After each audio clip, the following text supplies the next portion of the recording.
Hello everyone. Today I'm going to introduce our project, Wildfire Real-Time Detection System using satellite imagery. This is our team. We are all data scientists working in the energy industry from Houston, Texas. Disha, Guoran, and myself are working with Shell. Zhijuan is working with Imagery. As we know, the wildfire has become one of the most devastating disasters. It not only causes huge loss to human lives and properties, but also emits enormous greenhouse gases into the environment. Therefore, applying the technologies that can detect the wildfire earlier is extremely important. Currently, there are over 1,000 of Earth observation satellites that are orbiting us. However, only less than 10 of them can monitor wildfire, and they cover only a small portion of the Earth. In addition, the dedicated satellites requires extensive specialties to process and often with long delay. Therefore, we decided to apply the deep learning solutions to see if we can fully utilize all of the Earth observation satellites imagery to detect the wildfire in advance. To get started, we downloaded the training data from Google Image, then use these pictures to train the deep learning model on Databricks.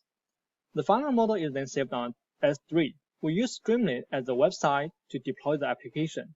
It calls model from the S3 and satellite imagery from the website, and make the predictions and present the results.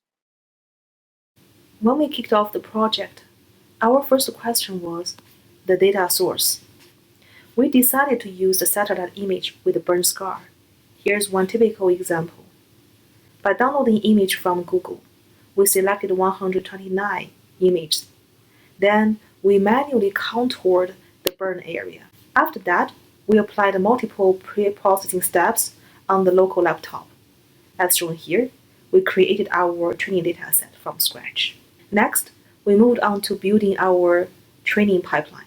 We wanted to embrace the computational power of the distributed system, and we chose Databricks. In Databricks, we fully utilizing the built-in functions, and successfully implemented our pipeline. The pipeline includes mount to AWS, data loading, data pre-processing, such as packaging, shuffling, verification, conversion, and then modeling, such as model setup, here's the model, and training, and then we have the data post-processing, and the result visualization, and in the end, we have the model deployment. The overall experience was very user-friendly, and typically, MLflow makes the model deployment very straightforward. The model that we use to recognize the burn scar is called UNet. UNet is a deep neural network that normally used to segment the image into an end-to-end setting. So in our case, we put the satellite image as our input image, and the output will be a binary image that has the burn scar highlighted. Here shows some of the result. So the left column is the raw satellite image, and the second column is our label. Third column is our predicted image outputted from the UNet, and the last column is our binarized image based on our prediction.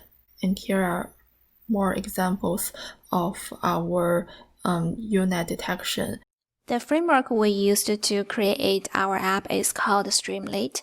Our app allows users to upload their own satellite image. For example, here we are going to use this image_3. Our app is going to show the original raw image as well as load the trained model, and it's going to predict what is the probability as well as the mask. And then users also allowed to choose their own type of the forest, given these 5 different choices, as well as the what's the value for the image resolution. And then our app is going to be able to calculate what are the total burn area and the total CO2 emissions, and how many days this is going to equivalent to the California's daily electricity power emission. Thank you for your time. Hope you enjoy our project.